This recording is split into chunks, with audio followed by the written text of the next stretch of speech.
Can you believe it's Monday already?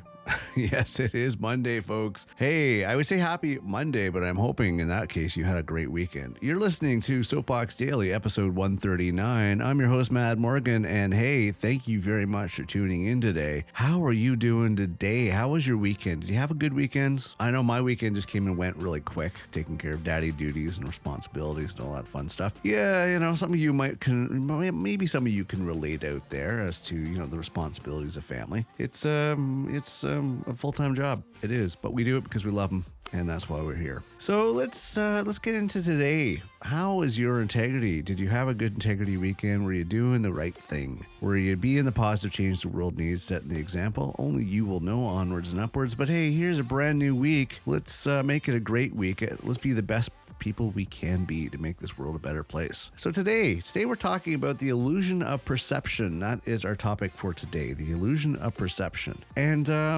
this is interesting, and let me explain a little further when it comes to this. I'm going to get into this from the get-go. It's a Monday, so let's just hit the road running. The illusion of perception. Now, some of you may have noticed that the pharmacy shelves are empty, and a lot of medications aren't coming in. And there could be a lot of reasons of this, and also with food prices. So I'm going to touch on this just a little bit today. When it comes to stuff like this, we all have a perception of how things are, whether or not it's your everyday events, whether or not it's interactions with other people, whether or not it's that silly driver that's in front of you, whether or not it's the way you overheard a conversation somebody was involved in, whether or not, we all have our own perception. It's not necessarily how it is, not always the facts, not always, we only see it from our angle. We don't see all the angles, unfortunately. And because of that, we draw to conclusions. Our mind just kind of puts all these pieces together and goes, well, I have this bit of information, that bit of information, that bit of information.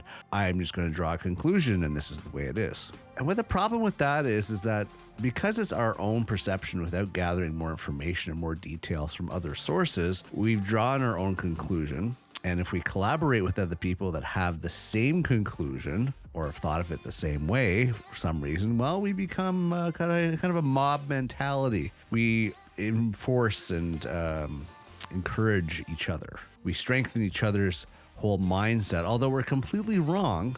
And we don't have all the facts, and we don't have all the details, and we're basically just going on, okay, we're a bunch of collective people that all think this way. But then there's another group that thinks it's a completely different way because they have other information that we didn't that the first group didn't have, and they have more information. So now there's a clashing of heads because one group's convinced because, well, there's more than just one person that's thinking a certain way that it must be right. And then you have another group over here that has more information and saw it from a different angle, and they form a collective as well, and they clash heads. Now, this is kind of drawing back to a topic we talked about last week when it came to the protests, like the freedom thing that happened last year. It's people that don't have all the facts and are drawing their own conclusions, and collectively these like-minded individuals are getting together and thinking the same thing. They have an idea, they run with it, they find other people that think the same way, and they run with it, and they don't have all the facts. And that's what causes a problem when it comes to this, because those mobs become violent, or they become aggressive, and they try to force the facts to everybody else that doesn't think the way they do from their perception. They try to force it on them that they're right. And then you have the other group over here that's trying to say, no, we're right.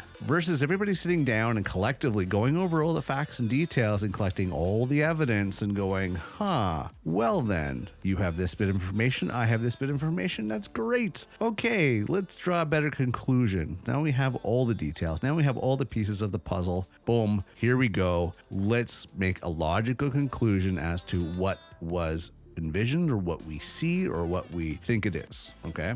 And get closer to the truth, because there's a whole bunch of different angles you can see things. Now, let me get into a better example. Other than what I've already presented, pharmacy shelves. A lot of you probably noticed during this winter season or during this time of year or last 6 months, there's been a shortage of pharmacy stuff. Medications, flus, everything else, like cold medication, you name it, the shelves have been empty. Now, some people panic because of this, because they've drawn a conclusion that, oh my heavens, the supply chain's coming to a crash, society's falling, blah, blah, blah, the world's coming to an end, boom. And then they run with that, and they cause panic, and they get other people panicked, and then it's chaos. In this particular example, I'm going to give you an idea. The shortages could be a lot of different reasons. It could be because there's a lot of colds and flus because of coming out of COVID, okay? People's immune systems aren't strengthened to the common cold, but they're strengthened to everything else. So a lot of more cold medications are going out. The supply chain's the same, it's just they're selling really quick. 2, there could be production plants that got closed down for whatever reason. Could be quality control, because could have been because of upgrades, could have been a lot of different things. In 2012, actually, Nebraska plant closed down for pharmaceutical type production and everything else, and yeah, it caused a shortage. So you got to look at all the facts, do some research. There's could be reasons for why those shelves are empty, and not necessarily the fact that it's Armageddon and it's the end of time. No,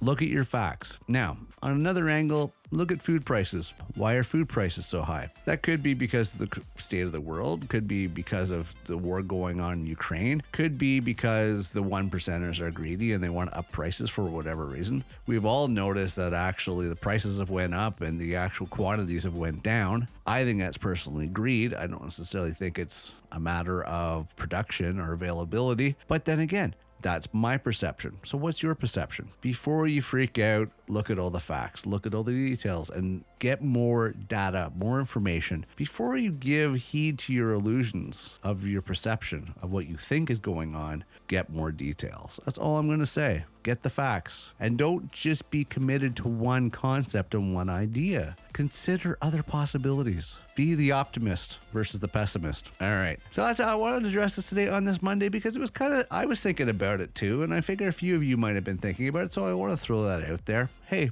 there you go. Something to think about for a Monday. All right. So as always, I'm your host, Mad Morgan. Please check out themadmorgan.com for more information on all our podcasts and shows and projects now and coming down the road. Other than that, have an amazing Monday moving forward. Hope you have an amazing week. Please keep your integrity in check. Have a great one, and I will see you next episode.